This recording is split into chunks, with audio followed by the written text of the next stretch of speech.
Hi guys, welcome to this issue of iDrum magazine. My name's Pat Garvey. We're picking up in this issue on the last issue, funny enough, and that is with the Mozambique rhythm. Now this is the third time we've talked about it in a row, and we're putting it in a different context this time. We're putting it in a more kind of, well, I don't know, a more kind of funky kind of, more kind of fusion of styles, if you like. What I'm going to use this session to do is,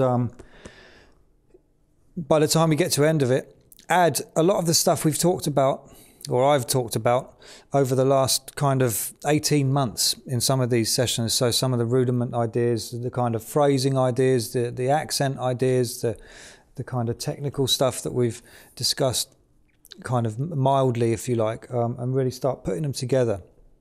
Let's kick it back off with a little refresher of the rhythm. Now, in the first part of these three lessons, I played the rhythm on the second hats over here because we were using the left foot and all of that kind of stuff. In the second lesson, so the last session we did, we put it on the cowbell. We put it as kind of down and up strokes on toms and started incorporating open sounding flams.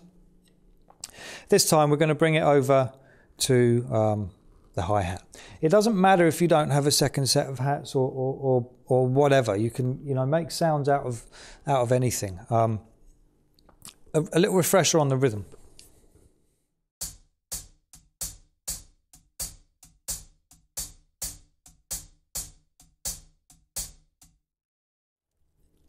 Now,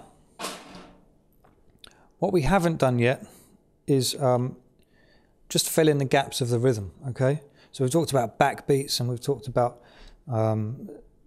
altering the kind of clave sound and feel and what we can kind of get out of putting a few things together. We haven't just taken our left hand and filled in the gaps, which is a great thing to do with any of these types of rhythms. And that's what we're going to do first of all here, okay? So here's the rhythm.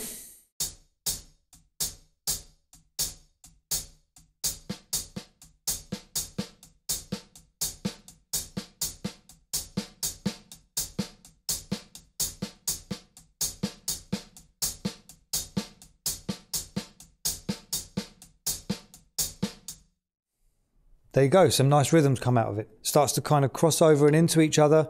Good for the control of the left hand as well. I'll play it again, but a bit slower.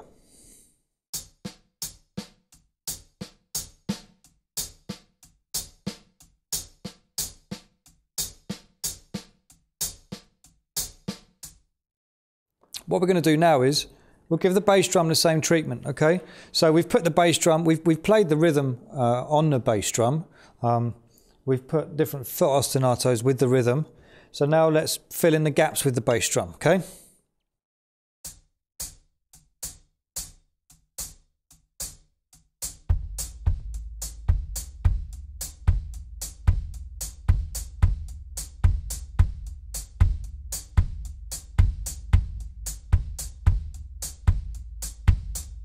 So we're covering some more ground here. This, as well as everything else that we've talked about with this rhythm, when you start putting rhythms together that you're not familiar with, it doesn't matter who you are, they can take a bit of time to build up. So don't be afraid to take it real slow and take your time with this. The next thing we're going to do is we're going to add some snare drum accents or backbeat type displacement, placement kind of stuff that we haven't done yet, okay, into the rhythm. So the first one that you've got with your notation there is this. Here's the rhythm, and then I'll add the backbeat sound.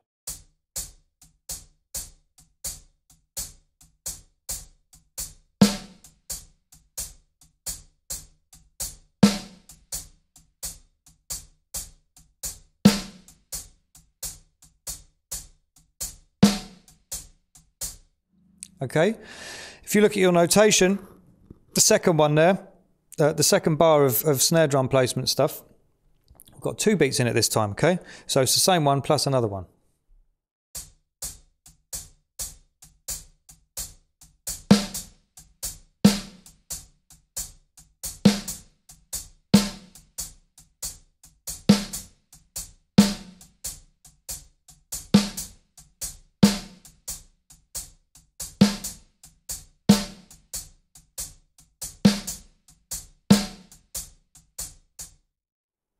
nice, starts to create quite a nice feel.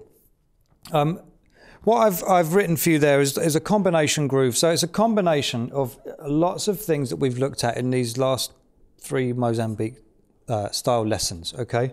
That's filling in the gaps, that's bass drum, that's snare drum kind of placement, and the accent. So I'm going to play that groove to you now, okay? 2-bar groove. 1, 2, 3, 4.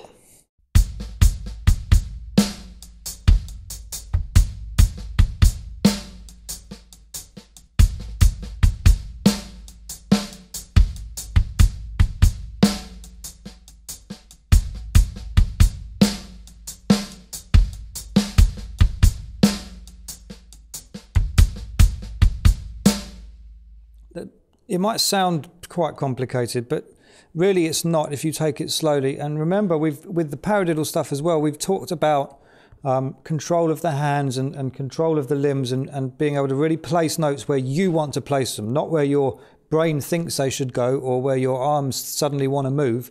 It's about having the control, practicing things really slowly so that you can just place things as and when, exactly where you want them. So I'm just going to mess around with that groove now. So what you've got to bear in mind here is that I'm not playing anything that we haven't covered in these last 3 lessons.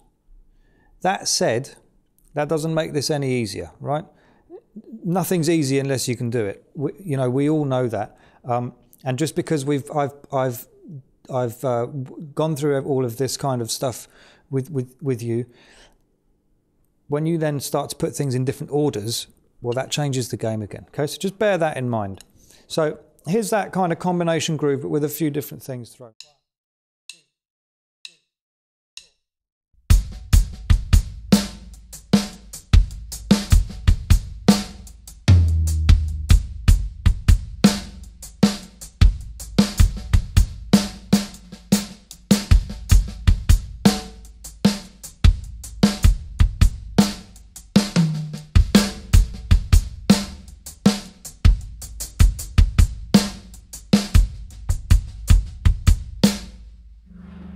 A bit quicker.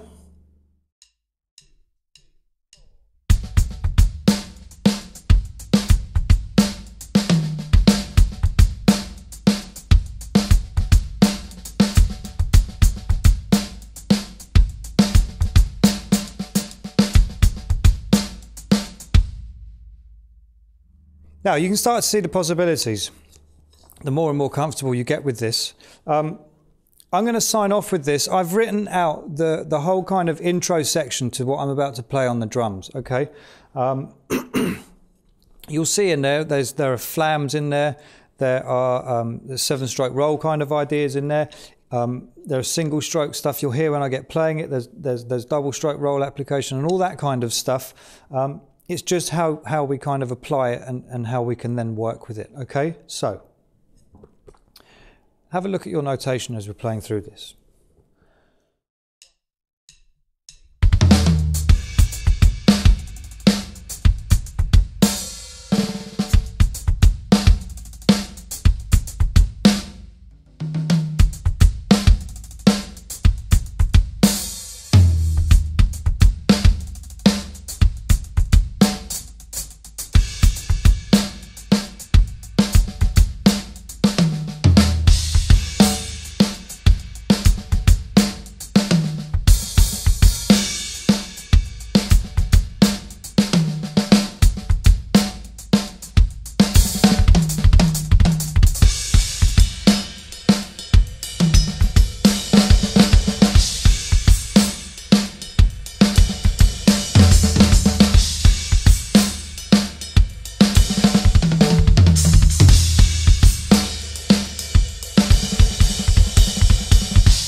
Okay, so we're going to leave it there. We've covered 3 completely different areas of using a Mozambique rhythm.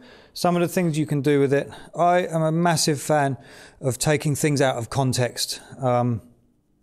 and breaking the rules. But I've also found that the best way of breaking the rules is to really learn the rules properly first. That goes for technique, any kind of styles, especially if you want to get that kind of level of authenticity, whether you can then really mess around with things. I really hope you got something out of this. Remember, take it slow, use that pause button, come back to it. Let me know how you get on. Stay safe.